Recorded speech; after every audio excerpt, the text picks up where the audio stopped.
జయశంకర్ గారు కూడా పాఠం చెప్పారు. తెలంగాణ చెరువు తీరు మన జయశంకరు సారు, అలుగు దొంకి పారు పదునైన మాట జోరు, పాలు పోసుకున్న పజ్జొన్న కంకులల్లా పైకి పైకి ఎగిరే ఆ పాల పిట్టలల్లా మీ ఆశయాల వ్రాలు కనిపించే ఆనవాలు. తెలంగాణ పోరాటం, తెలంగాణ హక్కుల కోసం పోరాటం, మనకు న్యాయంగా రావాల్సిన ఉద్యోగాల కోసం ఈ నేలను నెత్తుడితో తడిపిన పోరాటం 1952లోనే మొదలైంది. 48లో పోలీస్ యాక్షన్ జరిగి హైదరాబాద్ రాష్ట్రం ఏర్పడ్డ తర్వాత ఇక్కడ కొద్ది రోజులు సివిల్ రూల్ ఉండే, ప్రజాస్వామ్య ప్రభుత్వం ఏర్పడలేదు. సివిల్ రూల్, వెల్లోడి అనే సివిల్ అడ్మినిస్ట్రేటర్ ఉండే. ఆయన కాలంలో ఇక్కడి వాళ్ళను ఉద్యోగాల్లోకి తీసుకోకుండా, తెలంగాణ వాళ్ళని ఉద్యోగాల్లోకి తీసుకోకుండా, తెలంగాణ వాళ్ళని ఎనిమీ ఎంప్లాయీస్గా ఫీల్ అయిపోయినప్పుడు ఇక్కడి ప్రాంతం వాళ్ళైతే ఇక్కడి ప్రాంతం పైన అణిచివేత ప్రయోగించారని ఆంధ్ర ప్రాంతం నుంచి ఉద్యోగులను తీసుకొచ్చినాం, మద్రాసు రాష్ట్రం నుంచి ఉద్యోగులను తీసుకొచ్చినాం. అక్కడి నుంచి వచ్చినటువంటి ఉద్యోగులు ఇక్కడ జీవితంతో కలిసిపోక ఈ ప్రాంతం మీద ఒక విజేతల వల్ల ప్రవర్తిస్తే తెలంగాణ పోరాటం బద్దలైంది. 1952లో ముల్కీ ఉద్యమం వచ్చింది. ఆ ముల్కీ ఉద్యమంలో ఇక్కడ ఉద్యోగాలు ఇక్కడి వాళ్ళకే దక్కాలని చెప్పి గైర్ ముల్కీ go back, idli sambar go back, idli sambar go back అని ఎందుకన్నారంటే అప్పటి వరకు మన దగ్గర ఇడ్లీ సాంబార్ తినే అలవాటు లేదు. పొద్దులేవగానే ఆంధ్ర వాళ్ళు వచ్చి హోటల్ తెరిచిన క్రమంలో ఇక్కడ ఇడ్లీ సాంబార్ అలవాటైంది. వాళ్ళ భోజనం ఇడ్లీ సాంబార్ కనుక ఇడ్లీ సాంబార్ గోబ్యాక్ అని మొదలుపెట్టినారు. ఆ ఇడ్లీ సాంబార్ గోబ్యాక్ ఉద్యమంలో ఆనాడు ముఖ్యమంత్రి అయిన బూరుగుల రామకృష్ణారావు కారు తగలబెట్టింది. సిటీ కాలేజీలో మీటింగ్ జరిగితే ఆ మీటింగ్ మీద కాల్పులు జరిగినాయి. కాల్పులు జరిపితే 4 బిడ్డలు చనిపోయింది. చనిపోతే ఆ చనిపోయిన ఒక యువకుడి అంగీనే, నెత్తుటిలో తడిసిన అంగీని తీసుకొని జెండాగా మార్చుకొని హైదరాబాద్లో ఊరేగింపు జరిపింది. ఆ అంగి ఒక తరం నుంచి ఇంకో తరానికి అందిస్తూ వచ్చింది. ఆ నెత్తుటి జెండా ఒక తరం నుంచి ఇంకో తరం అందుకున్నది. అది 1969 ఉద్యమం అనుకున్నది. ఆ తర్వాత ఆ జెండానే, ఆ 1952 అమరవీరుల నెత్తురులో తడిసిన జెండానే ఇవాళ మీ మెడలో ఉన్న గులాబీ జెండాగా మారింది. ఇవాళ మీరు మెడలో వేసుకున్న గులాబీ జెండాగా మారింది. ఆ రోజు ఆ నెత్తురులో పుట్టిన నినాదమే జై తెలంగాణ నినాదం. 1952 ఉద్యమంలో పుట్టింది జై తెలంగాణ అనే నినాదం. 69 ఉద్యమం ఒక పిచ్ బ్యాట్లింగ్, ఒక ప్రత్యక్ష యుద్ధం. అటువైపు పోలీసులు, చిప్ప పోలీసులు అందరూ, ఇటువైపు అంటే మలబార్ పోలీసులు. ఇదే కాంగ్రెస్ ప్రభుత్వం, ఈ దుర్మార్గపు కాంగ్రెస్. కేసీఆర్ గారు ఎప్పుడు చెప్తారు, తెలంగాణకు మొట్టమొదటి విలన్ ఏనాడైనా కాంగ్రెస్ పార్టీ. తెలంగాణను అన్యాయంగా ఆంధ్రతో కలిపింది, ఇక్కడి ప్రజల అభిష్టానికి వ్యతిరేకంగా ఆంధ్రతో కలిపింది కాంగ్రెస్ పార్టీ. 69లో 369 మందిని పొట్టన పెట్టుకున్నది కాంగ్రెస్ పార్టీ. ఆ రోజు ప్రత్యక్ష యుద్ధం జరిగింది. ఇక్కడి పోలీసులు అయితే క్రూరంగా ఉండరని మలబార్ పోలీసులు, కేరళ పోలీసులు తీసుకొచ్చి కాల్చి చంపితే 369 మంది బిడ్డలు చనిపోయినారు. వాళ్ళ త్యాగానికి గుర్తుగానే ఇవాళ అసెంబ్లీ ముందట అమరవీరుల స్థూపం ఉంది. నీళ్ల వనరు తరలించి నిధులన్నీ మళ్లించి తెలంగాణ బతుకుల్లో తెగమట్టి కొట్టిన ఆంధ్ర సర్కారుపై అసమాన పోరు చేసి ప్రత్యేక రాష్ట్రానికి ప్రాణమిచ్చిన అమరులకు జోహారులు, జోహారులు. అమరులకు జోహార్, వీరులకు జోహార్, అమరులకు జోహార్, వీరులకు జోహార్. మా ఊళ్ళ రేవుల్ల మట్టి పొత్తిళ్ళల్ల, మట్టి పొత్తిళ్ళల్ల తొవ్వ పువ్వుల తీరు అమరులుంటారు. తొవ్వా పూల తీరు అమరులుంటారు. జోహారులు జోహారులు అమరులకు జోహార్, వీరులకు జోహార్. ఆ తెలంగాణ అమరుల గుర్తుగా అమరవీరుల స్థూపం ఉంది. కేసీఆర్ గారు ఏ కార్యక్రమం ప్రారంభించినా అమరవీరుల స్థూపం దగ్గర 4 పూలు పెట్టి వందనం ఆచరించి వాళ్ళను తలుచుకొని అమరవీరులకు జోహారు చెప్పి, రాష్ట్ర అవతరణ దినోత్సవం జరిగితే, తెలంగాణ రాష్ట్ర అవతరణ దినోత్సవం జరిగితే మొట్టమొదట అమరవీరులకు గాలిలో తుపాకీ బుల్లెట్లు కాల్చిన తర్వాత వందనం చేసిన తర్వాతనే రాష్ట్ర అవతరణ దినోత్సవం జరగాలనే ఒక సాంప్రదాయాన్ని కేసీఆర్ పెట్టిండు. ఇవాళ రేవంత్ రెడ్డి నిజానికి ఏ కార్యక్రమం మొదలైనా అమరవీరుల స్థూపం దగ్గరకు పోవాలి. ఆ సాంప్రదాయానికి తిలోదకాలు ఇచ్చిన వాడు రేవంత్ రెడ్డి. ఆ అమరవీరులకు పోయి దండం పెట్టే ఆ సాంప్రదాయాన్ని పాటించని వాడు రేవంత్ రెడ్డి. ఆయన ద్వేషం, ఆయనకు తెలంగాణ చరిత్ర పట్ల ద్వేషం, తెలంగాణ చరిత్ర పట్ల అసహనం, ఆయనకు తెలంగాణ ఉద్యమం రావడం మీదనే ఆయనకు ఒక రకమైనటువంటి ఉక్రోషం. ఆ ఉద్యమం మీద ఒక ఉక్రోషం. మనకు తెలంగాణ ఉద్యమం, జై తెలంగాణ నినాదం అంటే మన విజయ గాథ, మనం సాధించిన విజయం యొక్క చరిత్ర. దాన్ని తలుచుకుంటే అనేక సంఘటనలు గుర్తుకొస్తాయి మనకు. ఎన్నెన్నో సంఘటనలు. కేసీఆర్ గారు రాజీనామా చేసి అప్పుడెప్పుడో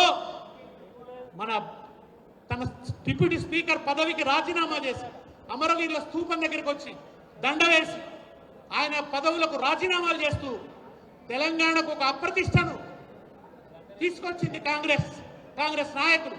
ప్రతిసారి తెలంగాణ డిమాండ్ను అమ్ముకొని తెలంగాణ డిమాండ్కు ద్రోహం చేస్తూ ప్రజలలో అవిశ్వాసాన్ని కల్పించారు. ఈసారి తెలంగాణ ఉద్యమం దగదగ మెరుస్తూ పోవాలి, తెలంగాణ రక్తానికి అంటిన ఆ అపవాదును తొలగిస్తూ, మలినాన్ని తొలగిస్తూ తెలంగాణ ఉద్యమం మొదలు పోవాలి అని ఆయన రణగర్జన చేసినప్పుడు, అప్పుడెప్పుడు 69లో ఈ భూమిలో నిక్షిప్తమైపోయిన అమరవీరుల శ్వాసలు తిరిగి ఊపిరి పూసుకున్నాయి. ఆ ఘటన యాదికొస్తుంది మనకు. తెలంగాణకు కరెంటు కావాలని చెప్పి రాజీవ్ రహదారి దిగ్బంధం చేసినాం, ఆ ఘటన గుర్తుకొస్తుంది. ఇక్కడనే ఉన్నారు మానుకోట నుంచి వచ్చినటువంటి విద్యార్థులు. తెలంగాణ మీద పెత్తనానికి ఆంధ్ర వలసవాద నాయకులు వస్తుంటే మానుకోటలో రాయించుకొని కొడితే అటు నుంచి అటే వెళ్ళిపోవాల్సి వచ్చింది. ఆ ఘటన గుర్తుకొస్తుంది. ఒక సకల జనుల సమ్మె గుర్తుకొస్తుంది, ఒక హారం యాదికొస్తుంది, అనేక ఘటనలు, వంట వార్పు గుర్తుకొస్తుంది, రోడ్ల దిగ్బంధం గుర్తుకొస్తుంది, చివరికి తెలంగాణను సాధించిన విజయ గాథ గుర్తుకొస్తుంది. కానీ రేవంత్ రెడ్డికి ఏం గుర్తుకొస్తుంది? రేవంత్ రెడ్డికి తన అవమానం యాదికొస్తుంది, తను ఓడిపోయిన సంగతి యాదికొస్తుంది.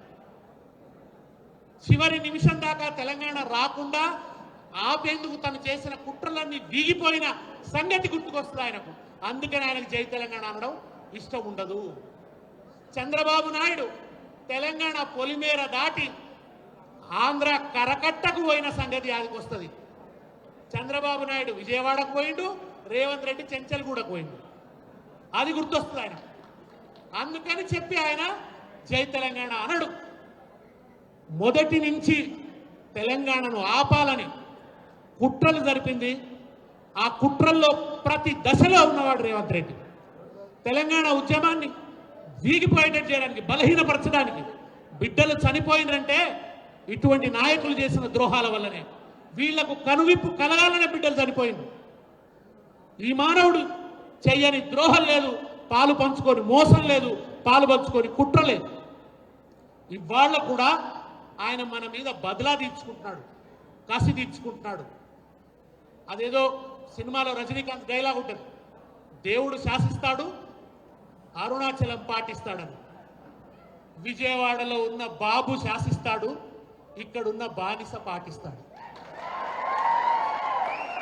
అక్కడున్న బాబు శాసిస్తాడు, ఇక్కడున్న బానిస పాటిస్తాడు. మొదటేమన్నాడు? పోనే పోను బనకచర్ల మీటింగ్కు అన్నాడు. అబ్బా ఎంత దమ్మొచ్చారా అనుకున్నాం. కానీ రాత్రికి అక్కడి నుంచి గుంజిండు.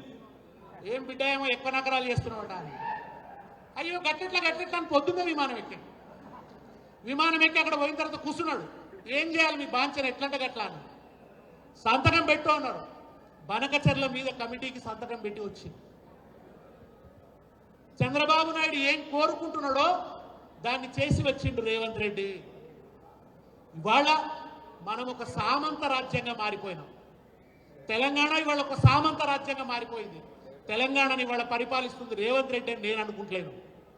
రేవంత్ రెడ్డి మీద ఉన్న చంద్రబాబు నాయుడుతో జతగలిపిన మోడీ, ఈ ముగ్గురి బంధం పరిపాలిస్తున్నది ఇవాళ తెలంగాణ. ఈ ముగ్గురి బంధం ఇవాళ తెలంగాణను పరిపాలిస్తున్నది. చంద్రబాబు ఇంట్రెస్ట్ నెరవేర్చడానికే ఇవాళ రేవంత్ రెడ్డి ప్రయత్నిస్తున్నాడు. ఆ చంద్రబాబు పార్టీ ఇక్కడ రూట్ అవుట్ అయింది కనుక, ఇక్కడ లేకుండా పోయింది కనుక టీడీపీ ఎందుకు పోయింది? తెలంగాణ వచ్చుడు ఒక్కటే కాదు, కేసీఆర్ సాధించిన ఘనత, తెలంగాణ చేసిన గొప్ప మేలు, తెలంగాణ రావటం ఎంత గొప్ప విషయమో పూర్తి సమైక్యవాద పార్టీ అయిన టీడీపీని తెలంగాణలో కూకటి వేళ్లతో పెళ్లగించడం కేసీఆర్ ఈ సమాజానికి చేసిన అంత గొప్ప మేలు. అంత గొప్ప మేలు చేశాడు ఆయన. ఎక్కడి నుంచి పుట్టింది ఇది? టీడీపీ వేర్లు ఆంధ్రాలో ఉన్నాయి, దాని కొమ్మలు రెమ్మలు మాత్రమే తెలంగాణలో ఉండే. మనకు దక్కవలసినటువంటి కృష్ణ నీళ్లు, నందికొండ దగ్గర కట్టాల్సినటువంటి ప్రాజెక్టును మార్చేసి ఏలేశ్వరం దగ్గర కట్టాల్సిన ప్రాజెక్టును నందికొండ దగ్గరికి మారిస్తే నాగార్జున సాగర్ నీళ్లు మనకు దక్కకుండా పోతే ఆ నీళ్లలోంచి పుట్టిన ధనిక వర్గ రైతాంగం అధికారం కావాలని కోరుకుంటే అందులోంచి పుట్టింది తెలుగుదేశం పార్టీ. ఆ ధనిక వర్గ రైతాంగం యొక్క అధికార వాంఛలోంచి పుట్టింది తెలుగుదేశం పార్టీ. అది సమైక్య రాష్ట్రంలో దాని ప్రయోజనాలు ఇమిడి ఉన్నాయి కనుక తెలంగాణ ఏర్పడకుండా అడుగడుగునా అడ్డుకున్నది. ఇదిగో ఆ టీడీపీని రూట్ అవుట్ చేసినామన్నదే ఇవాళ ఈయనకున్న కోపం. చివరి నిమిషం దాకా ప్రయత్నించారు. చివరి నిమిషంలో కూడా తెలంగాణను ఆపడానికి జరిగిన కుట్రలన్నీ తెలుగుదేశం పార్టీ కేంద్రంగా జరిగినాయి. ఢిల్లీలో చంద్రబాబు నాయుడు తెలంగాణ ఏర్పాటును వ్యతిరేకిస్తూ టెంట్ వేసుకొని, అప్పుడు ఆయన డైలాగులు కొట్టేది, కొబ్బరికాయను కొడితే సమానం కొట్టొస్తుందా, రెండు ఒక్కలు సమానంగా వలుగుతాయా, రాష్ట్రాన్ని ఎట్లా విడదీస్తారు, రెండింటికి సమాన న్యాయం ఎట్లా జరుగుతుందని మాట్లాడేవాడు. ఆ రోజు ఆ టెంట్లో బాధ్యతలు చూసిన వాడు రేవంత్ రెడ్డి.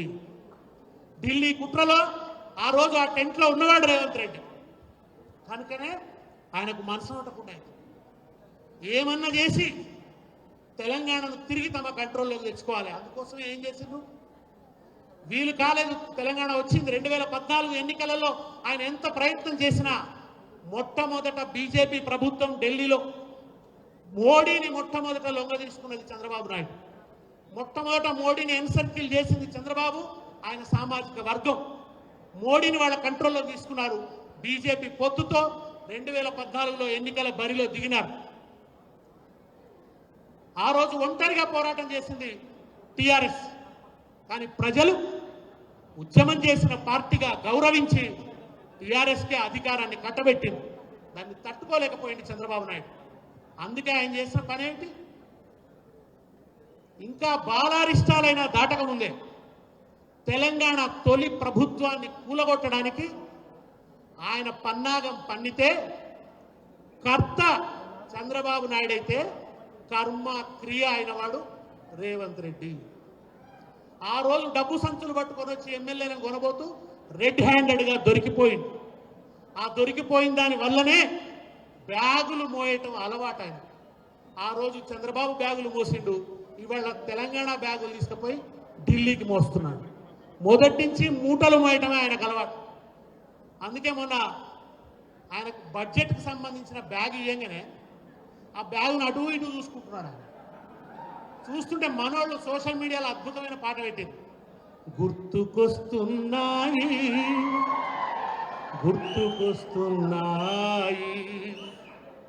ఆ మధురమైన జ్ఞాపకాలన్నీ గుర్తుకొస్తున్నాయని చెప్పి పెట్టింది.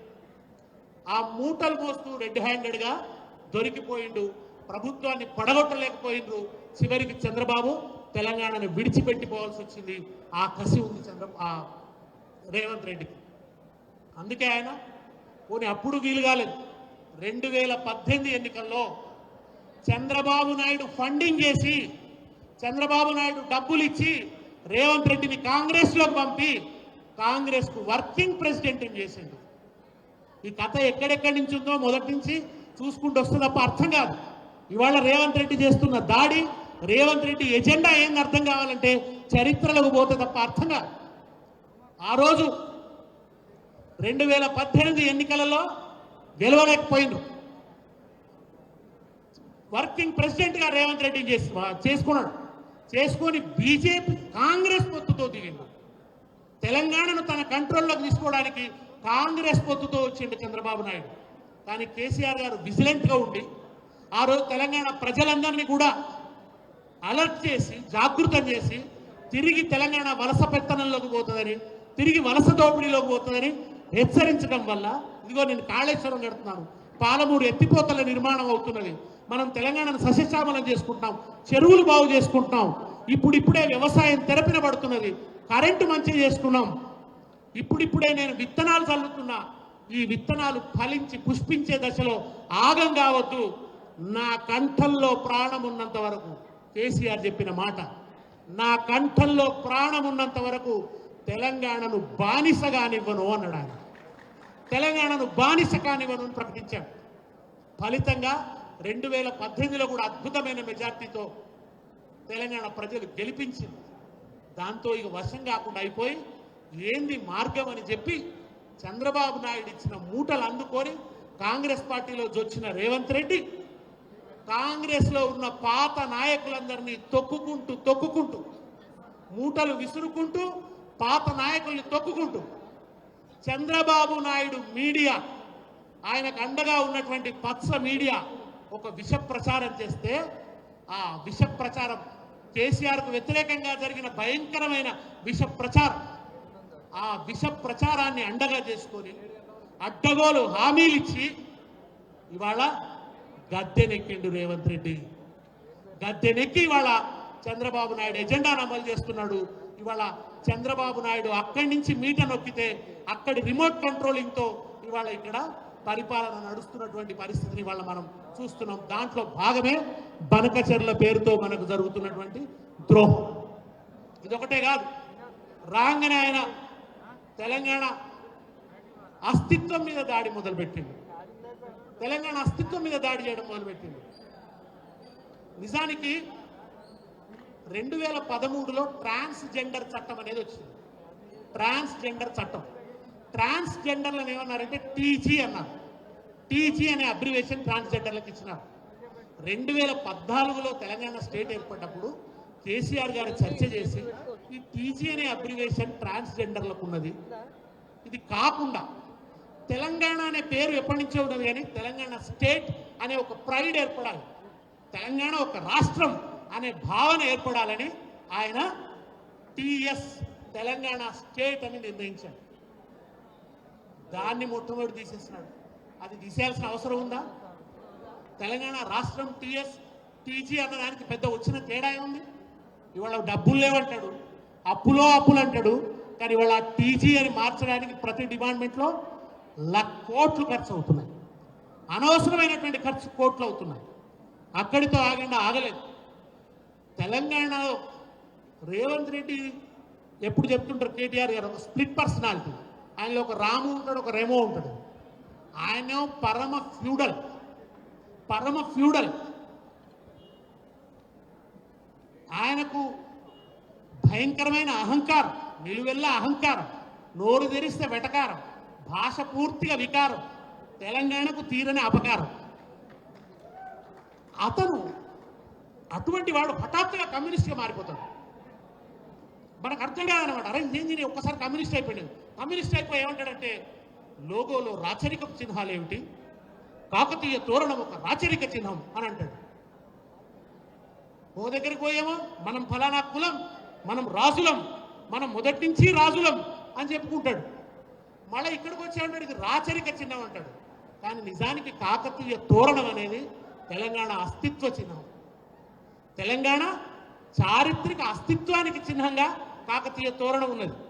కథనాన శత్రువులకు తుకలన వలీల ఉత్తరించిన బలోన్మత్తులేలిన భూమి వీరులకు మొగసాలరా తెలంగాణ ధీరులకు కాణాచిరా అబలయని దేశమును కబళింప తలపడిన అబలయని దేశమును కబళింప తలపడిన పరరాజులకు స్త్రీల పటు శౌర్యమును చూపి రాజ్యతంత్రము నడిపెరా రాజ్యతంత్రము నడిపెరా తెలంగాణ రాణి రుద్రమదేవిరా రాజ్యతంత్రము నడిపెరా తెలంగాణ రాణి రుద్రమదేవిరా. ఆ రుద్రమదేవి శౌర్యానికి ప్రతీక కాకతీయ తోరణం. ఆ కాకతీయ తోరణం ఒక అద్భుతమైన శిల్పకళ. తెలంగాణలో గొప్ప శిల్పకళ వర్ధిల్లింది. తెలంగాణలో అద్భుతమైన చెరువుల నిర్మాణం చేసిండ్రు కాకతీయులు. గొలుసు చెరువుల నిర్మాణం చేసిండు ఆయన. అదే ఇవాళకి మనకు ప్రాణప్రదంగా నిలిచింది. ఈ చరిత్ర తెలియదు రేవంత్ రెడ్డికి, తెలంగాణ భౌగోళికత తెలియదు. ఇంతకుముందు హరీష్ చెప్పిండు కదా, ఒకవైపు బనకచెర్ల మీద అంత సీరియస్ చర్చ జరుగుతుంటే గోదావరి నదిలో దోపిడీ జరుగుతుందని తెలుస్తుంటే ఈయన చాలా తెలివిగా ఆ మీటింగ్ లో ఏమంటాడంటే తన గొప్పతనాన్ని చాటుకోవడం కోసం mister Adityanath Das, this Devadula comes under Godavari basin. Devadula అనేది గోదావరి బేసిన్ లోనే ఉంటుందా అని అడుగుతాడు ఆయన. అంతకంటే అజ్ఞానపు ప్రశ్న ఇంకొకటి ఉంటుందా? ఎన్ని అక్కడ చూపించింది కదా, ఒక ఆయనట ఒక టీవీ కొందామని పోయినట. ఒక టీవీ కొందామని పోయినట. టీవీ కొందామని అనేక షాపులు తిరుగుతున్నాడట. తిరుగుతూ ఉంటే ఆయనకి ఏంటంటే అల్ట్రా మోడర్న్ టీవీ కొనాలి, కొత్త ఫీచర్స్ ఉన్న టీవీ కొనాలి, న్యూ టెక్నాలజీ టీవీ కొనాలన్నమాట. దానికోసం షాపుల్లో పోతూ ఇంకో షాపుకి పోయి నాకు ఖరీదైన టీవీ చూపించాడు. ఆ షాప్ ఆయన చూపిస్తున్నాడు, ఇది 75,000 టీవీ, ఇది 45 ఇంచులు ఉంటుంది, 4K రిజల్యూషన్ ఉంటుంది. ఇదైతే ₹1,00,000 టీవీ, ఇది 6K రిజల్యూషన్ ఉంటుంది, ఇది 75 ఇంచుల టీవీ. ఇదైతే దీంతో ఒక సౌండ్ బార్ ఫ్రీగా వస్తుంది. ఇదైతే సరౌండింగ్ అద్భుతంగా ఉంటుంది, హోమ్ థియేటర్ ఉంటుంది. ఇట్లా రకరకాల టీవీలు చూపిస్తున్నాడు ఆయన. చూపిస్తుంటే అక్కడ ఒక మామూలు టీవీ ఉంది, దానికి ఏం పెద్ద గొప్ప స్పీకర్లు లేవు, దానికి ఏం గొప్ప 4K రిజల్యూషన్ లేదు, అతి సాధారణమైన పాత టీవీలా ఉంది. దీని ధర ఎంత అన్నాడు, దాని ధర 2 లక్షలు అన్నాడు. అరే, ఇంత గొప్ప టెక్నాలజీ ఉన్న టీవీల రేట్లేమో 1,75,000 1,50,000 ఉంటే ఏ టెక్నాలజీ లేదు, ఏ ఫీచర్స్ లేవు, దీనికి ఎందుకే ఇంత ధర అన్నాడు. అంటే అప్పుడు షాప్ ఆయన చెప్పిండు, ఆ మొత్తం టీవీలలో దేంట్లో లేని అద్భుతమైన ఫీచర్ ఈ టీవీలో ఉంది అన్నాడు. ఆశ్చర్యపోయినాను. అంత గొప్ప ఫీచర్ ఏంటంటే ఇది చాలా కొత్తగా వచ్చిన ఫీచర్ సార్. ఈ మధ్య కంపెనీలు అన్నీ కూడా ఈ ఫీచర్ పెట్టి తయారు చేస్తున్నాయి. తెలంగాణలో ఇప్పుడు ఈ టీవీలకు చాలా డిమాండ్ ఉంది అన్నాడు. అందుకే దీని రేటు 2 లక్షలు బ్లాక్లు అమ్ముడు పోతున్నాయని చెప్పిండు. ఏంది ఆయన ఉన్న అంత గొప్ప ఫీచర్ అంటే అప్పుడు షాప్ ఆయన చెప్పిండు, ఈ టీవీ గొప్పతనం ఏంటంటే రేవంత్ రెడ్డి స్పీచ్ మొదలు కాగానే ఆటోమేటిక్గా ఆఫ్ అయిపోతుంది. ఎందుకు? ఇంతకంటే గొప్ప ఫీచర్ ఇంకేమైనా ఉంటుందా చెప్పండి? చెవుల నెత్తురు గారుతున్నది వాళ్ళు ఒక్కొక్కళ్ళకి వినలేక, ఆ బూతులు వినలేక, ఆ అజ్ఞానం వినలేక, ఆ అబద్ధాలు వినలేక నోరు తెరిస్తే పచ్చి అబద్ధాలు. సంవత్సరంలో 2 లక్షల ఉద్యోగాలని చెప్పిండు. మొన్న జటప్రోలకు పోయి ఏం చెప్తున్నాడు? మొన్న జటప్రోలకు పోయి 2 ఏళ్లలో 1,00,000 ఉద్యోగాలని చెప్తున్నాడు. అది నోరా ఇంకేమన్నా? ఆ 2 ఏళ్లలో 1,00,000 ఉద్యోగాలు కూడా రావు. కేటీఆర్ గారు ఎప్పుడు చెప్తుంటాడు, 60,000 ఉద్యోగాలు ఇచ్చినా అని చెప్తావు, 50,000 ఉద్యోగాలు టీఆర్ఎస్ గవర్నమెంట్ నోటిఫికేషన్ ఇచ్చిందే కదా. ఇంటర్వ్యూ జరిగిందంతా కూడా టీఆర్ఎస్ గవర్నమెంట్ ఉన్నప్పుడే కదా. నువ్వు ఇచ్చిన ఉద్యోగాలు ఎక్కడా? మంది క్రెడిట్ కూడా నీ ఖాతాలో వేసుకుంటామైంది. ఎంత సిగ్గు లేకుండా వేసుకుంటాడు అన్నమాట. వాళ్ళ ఏం ఇంత కూడా మనిషికి సంశయం ఉండదు. ఎంత శరం లేకుండా మాట్లాడగలడంటే,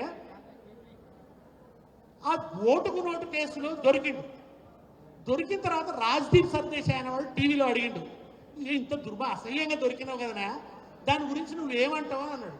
అంటే రేవంత్ రెడ్డి ఏమంటాడు, అది నాకు మెడల్ అనుకుంటా అంటాడు. మెడలట? ఏం మెడలు?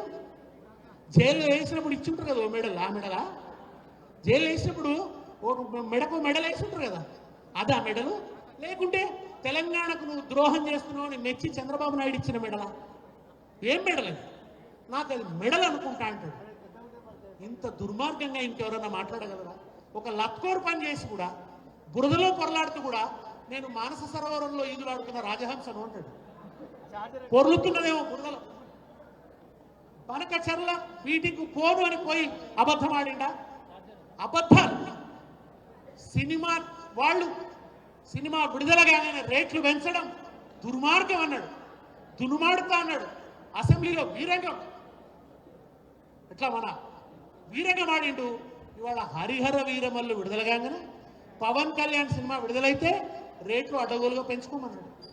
హరిహర వీరమల్లు రేవంత్ రెడ్డి గొంతులో ముళ్ళెందుకైంది? పచ్చి అబద్ధాలు. దేని మీద నిలబడకపోవడం, ఏ మాట మీద నిలబడకపోవడం. ఆయన రాచరికపు గుర్తు అని కాకతీయ తోరణాన్ని అవమానిస్తాడు. మీరు ఎప్పుడన్నా కాకతీయ తోరణాన్ని పోయి చూడండి. ఆ కాకతీయ తోరణం పైన 7 కలశాలు ఉంటాయి. అవి సప్త మాతృకలకు గుర్తు. మన తెలంగాణలో అమ్మ తల్లుల ఆరాధన ఉంటుంది. 7 సప్త మాతృకలు. ఆ సప్త మాతృకలకు గుర్తుగా పైన 7 కలశాలు ఉంటాయి. పైన క్షీర నీర న్యాయానికి గుర్తుగా, అంటే న్యాయం, ధర్మం, మంచి చెడు ఏదో తెలిసి ఉండాలే అధికారంలో ఉన్న వాళ్ళడానికి గుర్తుగా హంసలు ఉంటాయి పైన. అది మాత్రమే కాదు, కింద చూస్తే నీళ్లుండి మొసలి ఉంటుంది. ఇట్లా మోర సాచిన ఇట్లా తల ఎత్తిన ఒక మొసలి ఉంటుంది. ఎందుకు పెట్టిండ్రో తెలుసా? ఆ మొసలి గుర్తు తెలంగాణలో అద్భుతమైన చెరువులున్నాయి, జల సంపద ఉంది అన్నదానికి గుర్తుగా కాకతీయులు ఆ తోరణంలో మొసలి బొమ్మ పెట్టిండు. ఈ మొసలి ముఖంగా తెలియదు. దాన్ని అర్థం చేసుకునేటువంటి జ్ఞానం కానీ, ఆ అర్థం చేసుకునే సిన్సియారిటీ కానీ, ఆ ప్రేమ కానీ, ఆ భక్తి కానీ లేవు. ఇవాళ మీకు హరీష్ అన్న మాట్లాడుతుంటే ఏమనిపించింది? ఒక అథెంటిసిటీ ఉన్నది. ఆ నీళ్ల విషయం ఆయన ఏమైనా ఇంజనీరా? హరీష్ ఏమైనా ఇంజనీరా?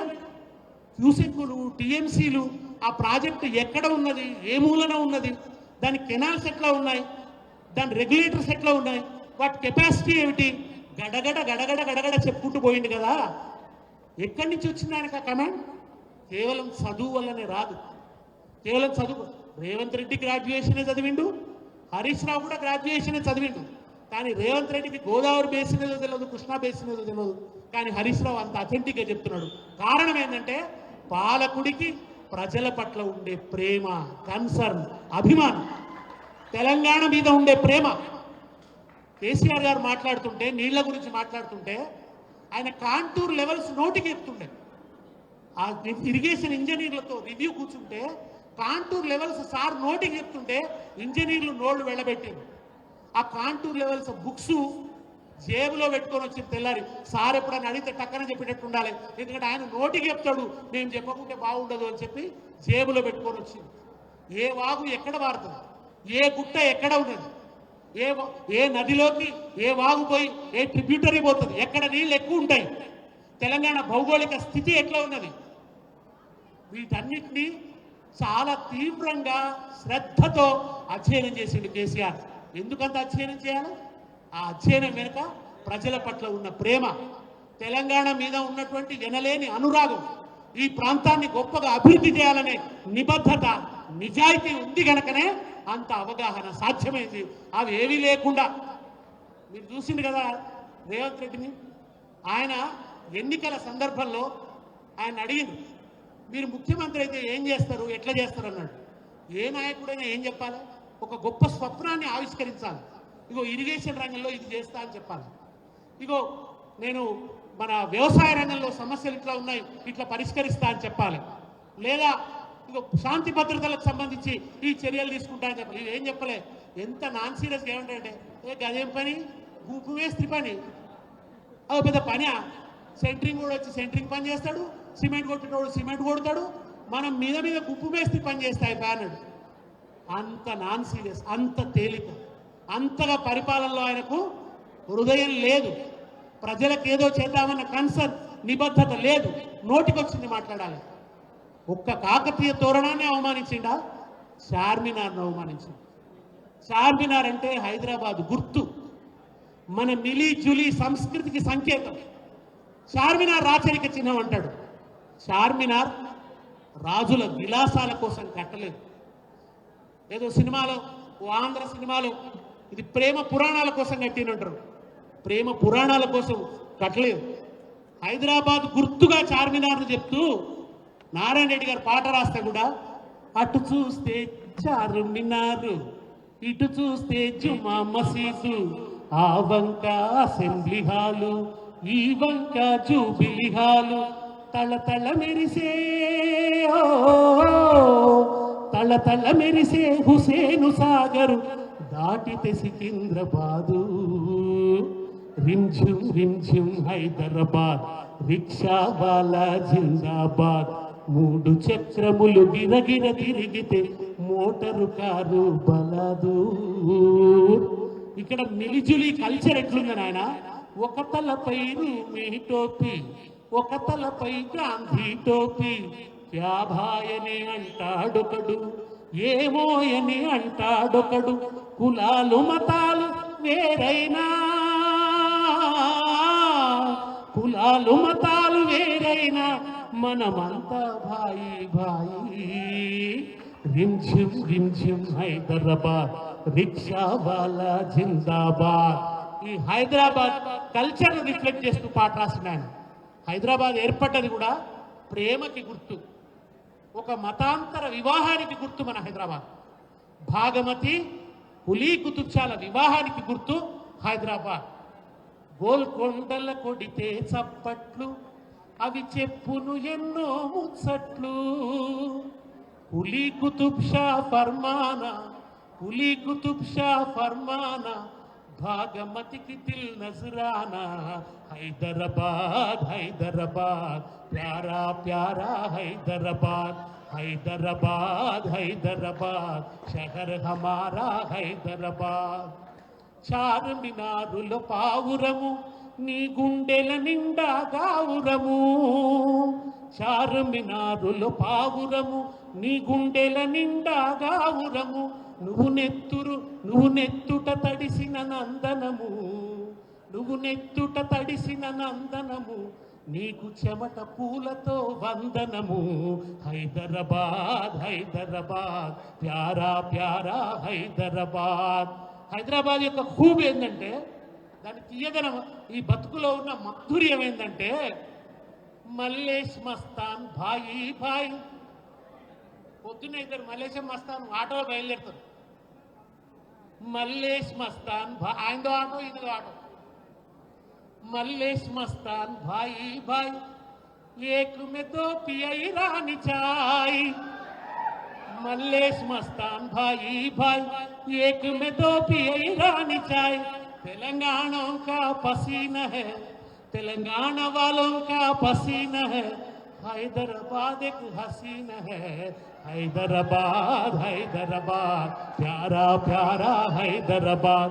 हैदराबाद हैदराबाद शहर हमारा हैदराबाद. ఈ హైదరాబాద్ కు కొండ గుర్తు చార్మినార్. మనం జరిపించిన సమ్మె సకల జనుల సమ్మె. హిందువుల సమ్మె కాదు, ముస్లింల సమ్మె కాదు, క్రిస్టియన్ల సమ్మె కాదు, సకల జనుల సమ్మె. అందుకనే కేసీఆర్ తెలంగాణ వచ్చిన తర్వాత అందరు ప్రజల్ని విశ్వాసంలో తీసుకోవాలి. ఎవరి మీద వివక్ష చూపించొద్దు. వివక్షకు వ్యతిరేకంగా జరిగిన పోరాటం కనుకనే ఏ వర్గం మీద వివక్ష చూపించొద్దని, అందరినీ ఒకతాటి మీద తీసుకోవాలని, ముస్లింల కోసం కూడా మైనారిటీల కోసం కూడా అద్భుతమైన పథకాలు తీసుకొని, ముఖ్యంగా మైనారిటీ బిడ్డలు విద్యలో వృద్ధిలోకి రావాలని చెప్పి, ఒక తరం బయటపడితే వాళ్ళు పేదరికంలోంచి బయటపడతారని చెప్పి, ఆడపిల్లలు అద్భుతంగా చదువుకోవాలని ఆశించి ముస్లిం ఆడపిల్లల కోసం ప్రత్యేకమైన రెసిడెన్షియల్ స్కూల్స్ పెట్టినవాడు కేసీఆర్.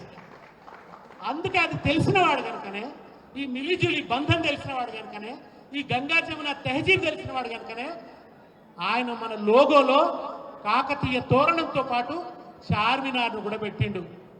ఈ సూత్రం తెలియనోడు మాట్లాడితే ఆయన ఎవరు, మన రాహుల్ గాంధీ అంటాడు కదా, నఫరత్ కి బజార్ మే మొహబ్బత్ కి దుకాన్ ఖోలే హై అంటాడు. ద్వేషమే నిండిన బజార్లో నేను ప్రేమ దుకాణం తెరిచాను అని అంటాడు. కానీ మీ రేవంత్ రెడ్డి ఏం చేస్తున్నాడో తెలుసునా? చార్మినార్ మీద విషం గక్కి ఇక్కడ విద్వేష అనలం పోయడానికి విషపు విత్తులు వేసిండు మన రేవంత్ రెడ్డి. రేవంత్ రెడ్డి ఆ విత్తులు వేస్తే వెంటనే బీజేపీ వాళ్ళు అందుకున్నారు, అవును తీసేయాలి, చార్మినార్ తీసేయాలి. రేవంత్ రెడ్డి ఏదనగానే వీళ్ళది అందుకుంటారు. మీరు చూడండి, మొన్న జై తెలంగాణ వద్దు అని రేవంత్ రెడ్డి జై తెలంగాణ అన్నాడు కదా, ఆ ఆర్మూరు ఎమ్మెల్యే అంటున్నాడు ఇక ఒక భారత్ మాతకు చేయందాం, జై తెలంగాణ ఎందుకు, జై తెలంగాణ అనడం బంద్ చేద్దాం అంటున్నాడు. నీకు ఆ పోరాటంతో సంబంధం లేదు, నీకు ఆ అమరుల నెత్తుడి చాలు తెలియదు, నీకు శ్రీకాంతాచారి త్యాగం తెలియదు. ఈ రాష్ట్రం ఉనికే కేసీఆర్ దీక్ష బలం మీద, అమరవీరుల త్యాగ ఫలం మీద ఉంది కనుక జై తెలంగాణ అని నిరంతరం నినదిస్తాం. గుర్తుపెట్టుకోండి, జై తెలంగాణ అనే నినాదాన్ని మా కంఠంలో ఊపిరినంత వరకు ఇస్తూనే ఉంటాం. ఆ జై తెలంగాణ అనే నినాదాన్ని వద్దని చెప్తాడు ఆయన కూడా. వాళ్లకు ఒక ఆ విద్వేషం పూరించడానికి, ఆ విద్వేషం నింపడానికి అవసరమైన అవకాశాన్ని ఇస్తూ చార్మినార్ తీసేయాలని చెప్పి మాట్లాడిండు రేవంత్ రెడ్డి. ఒక్క ఇది మాత్రమేనా? చార్మినార్ వద్దన్నాడు, తోరణం వద్దన్నాడు. దాని వెనుక ఒకటి, కేసీఆర్ ఆనవాళ్ల మీద దాడి చేస్తున్నానన్నాడు ఆయన.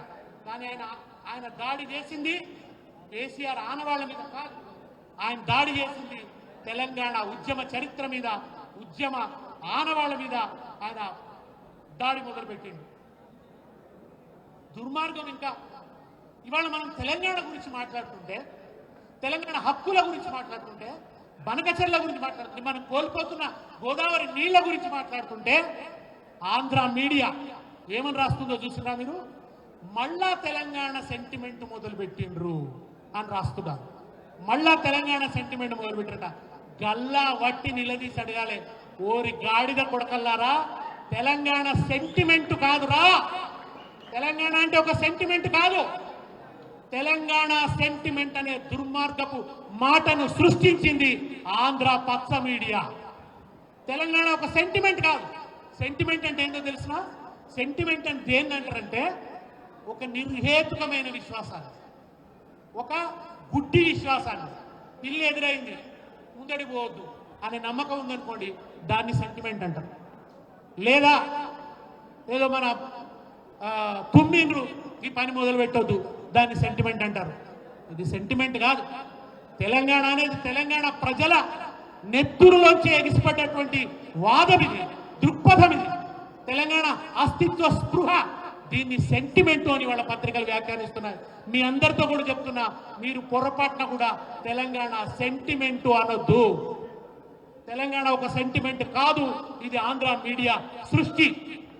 ఒక లాజిక్ లేని దాన్ని సెంటిమెంట్ అంటారు, కానీ ఇది న్యాయబద్ధమైనది, ధర్మబద్ధమైనది, చట్టబద్ధమైనది తెలంగాణ వాదం. అది సెంటిమెంట్ కాదు. చంద్రబాబు కనుసన్నల్లో ఉన్న రేవంత్ రెడ్డి చేసిన మరొక దాడి తెలంగాణ తల్లి మీద దాడి చేసినాడు. తెలంగాణ తల్లిని తీసేసి మనం పెట్టిన తెలంగాణ తల్లిలో తెలంగాణ ఉట్టిపడ్డది, తెలంగాణ కనపడ్డది. మనం విడిపోతామన్నప్పుడల్లా ఆంధ్ర ప్రాంతం వాళ్ళు తెలుగు తల్లి గుండె ముక్కలైపోతుంది మీరు విడిపోతే అని అనుకుంటారు. అంటే తెలుగు తల్లిని తీసుకొచ్చి మనకు అడ్డం పెడుతురు. కేసీఆర్ చాలా గొప్పవాడు, ఆయనకు సాంస్కృతిక పరమైన విషయాలు కూడా అద్భుతంగా తెలుసు. లోతుగా ఆలోచించి వీళ్ళు మాట్లాడితే సమైక్య రాష్ట్రాన్ని గుర్తుగా తెలుగు తల్లిని తీసుకొస్తున్నారని తెలంగాణ తల్లికి రూపం కల్పించాడు కేసీఆర్. ఒక ఉద్యమ సందర్భంలోంచి పుట్టింది తెలంగాణ తల్లి. 1948లోనే దాశరథి గానం చేసిండు పద్యాలలో. కోటి వెలుగుల బంగారు కొండ కింద పరుచుకొన్నట్టి సరస్సు లోపల వసించి పొద్దు పొద్దున అందాల పూలు పూయు నా తెలంగాణ తల్లి కంజాతవల్లి అన్నాడు దాశరథి. ఎల్లోరా గుహలందున పల్లవించి 1000 స్తంభాల గుడిలోన విరులు పూచి శిల్పి ఉలి ముక్కులో వికసించినట్టి నా తెలంగాణ కోటి అందాల జాణ అన్నాడు దాశరథి. శిల్పి ఉలి ముక్కులో వికసించినట్టి తెలంగాణ తల్లి అన్నాడు. ఒక శిల్పి చెక్కిన తెలంగాణ తల్లి ఎట్లుంటది? ఒక కాకతీయుల కాలం నాటి శిల్పి చెక్కిన తెలంగాణ తల్లి ఎట్లుంటది? ఆభరణాలతో ఉండదా? కిరీటంతో ఉండదా? ఆ దాశరథి పద్యంలో చెప్పిన వర్ణనకి రూపంగా కేసీఆర్ తెలంగాణ తల్లిని చిత్రించిండు. ఈ దుర్మార్గుడు వచ్చేమంటాడు, తెలంగాణ తల్లికి ఒడ్డాడం ఎందుకు అంటాడు. ఒడ్డాడం ఉండొద్దట. ఓరి పిచ్చోడా, బతుకమ్మ పాటలు ఇన్రా, ఆ పాటలు ఏమని ఉంటుంది? ఘనమైన పొన్న పువ్వే గౌరమ్మ, గజ్జల ఒడ్డాణమే గౌరమ్మ. ఒడ్డాణం అంటే ఒక 5 కులాలదేనట, అట్టడు కులాల వాళ్ళకు ఒడ్డాణం లేదట. ఈ మానవుడు మాట్లాడతాడు అంటే హఠాత్తుగా దళితవాది అయిపోతాడు. ఫస్ట్ కమ్యూనిస్ట్ అయిండు, మళ్ళీ హఠాత్తుగా దళితవాది అవుతాడు, మళ్ళీ అప్పుడే అగ్రకులవాది అవుతాడు, మళ్ళప్పుడే పటేల్ అవుతాడు, మళ్ళప్పుడే ఇంకోటి అవుతాడు. ఎప్పుడు ఏమవుతాడో, అందుకే రాము రేమో ఉన్నారని చెప్తాడు కేటీఆర్. ఆయన ఆ తెలంగాణ తల్లి చేతిలోంచి బతుకమ్మను తీసేసి, బతుకమ్మ మనకు ప్రియాతిప్రియమైన పండుగ, యూనిక్ ఫెస్టివల్. బతుకమ్మ అనేది తెలంగాణకు మాత్రమే ఉన్నటువంటి పండుగ. తంగేడు పువ్వులు తంబాలమంతా తీరొక్క రంగుల్ల తీరిచ్చిన పువ్వు, తీరొక్క రంగుల్ల తీరిచ్చిన పువ్వు, బంగారు చీరలు బాజారులన్నీ, బతుకమ్మ పండుగ నా తెలంగాణ నా తెలంగాణ. ఈ పాటనే పాడినాం ఉద్యమం అంతా, బతుకమ్మనే పాడినాం. బతుకమ్మ ఒక పోరాట రూపమైంది. ఆ బతుకమ్మ దీపావళి అందరికీ ఉంటుంది పండుగ, దసరా అందరికీ ఉంటుంది, కానీ బతుకమ్మ ఒక్క తెలంగాణకే పరిమితమైన పండుగ. ఆ బతుకమ్మ తెలంగాణ తల్లి చేతిలో ఉంటే బతుకమ్మను తీసేసింది. తెలంగాణ ఉట్టిపడేటట్టు మనం తెలంగాణను పెడితే, తెలంగాణ తల్లిని పెడితే, కాంగ్రెస్ కనబడేటట్టు ఆయన తెలంగాణ తల్లిని పెట్టింది. ఏంది ఆయన పెట్టింది? ఇవాళ ఆయన పెట్టిన తెలంగాణ తల్లిని చూస్తే చెయ్యి గుర్తుకే మన ఓటు అని చెప్తున్న కాంగ్రెస్ మహిళా కార్యకర్త వల్ల ఉంటుంది. తెలంగాణ తల్లి వల్ల లేదు, చెయ్యి గుర్తుకే మన ఓటు అని చూపుతున్న కాంగ్రెస్ మహిళా కార్యకర్త వల్ల ఉంది. అట్లా తెలంగాణ ఉద్యమంతో అనుబంధం ఉన్న తెలంగాణ తల్లిని తీసేసిండు. అంబేద్కర్ బొమ్మ పెడితే ఆ అంబేద్కర్ బొమ్మను కూడా అనాదరణకు గురి చేస్తున్నాడు. ఆకాశమంతా ఎత్తున అంబేద్కర్ బొమ్మ పెడితే ఆ అంబేద్కర్ బొమ్మకు అనాదరణ. కేసీఆర్ కట్టిన కాళేశ్వరంను పడవ పెట్టాలి, కేసీఆర్ నిర్మించిన అంబేద్కర్ విగ్రహాన్ని కూడా నిరాదరణకు గురి చేయాలి. ఇది ఇవాళ ఈ దుర్మార్గుడు చేస్తున్న కుట్ర. దీని వెనుక ఉన్నది ఈయన బాస్. నేను ఇంతకుముందు చెప్పిన దేవుడు శాసిస్తాడు, అరుణాచలం పాటిస్తాడు అన్న దానిలో భాగంగానే ఈ ప్రతీకల తొలగింపు, ఈ అస్తిత్వం మీద దాడి, ఈ నీటి హక్కుల మీద దాడి జరుగుతున్నది. ఈ మూలాల్ని అర్థం చేసుకొని ఈ మానవుణ్ణి అడుగడుగున ప్రతిఘటించాలి. మనం తెలంగాణ అస్తిత్వాన్ని ఘనంగా కాపాడుకోవాలి. తిరిగి కేసీఆర్ ముఖ్యమంత్రిగా ఈ తెలంగాణ స్వపరిపాలనలో, ఇవాళ ఉన్నది సామంతపు పరిపాలన, నేను స్వపరిపాలనగా భావించడం లేదు. తిరిగి తెలంగాణ స్వపరిపాలన, తెలంగాణ కళ్ళతో జరిగే అభివృద్ధిని మనం ఆవిష్కరించుకోవాలి. Thank you. జై తెలంగాణ.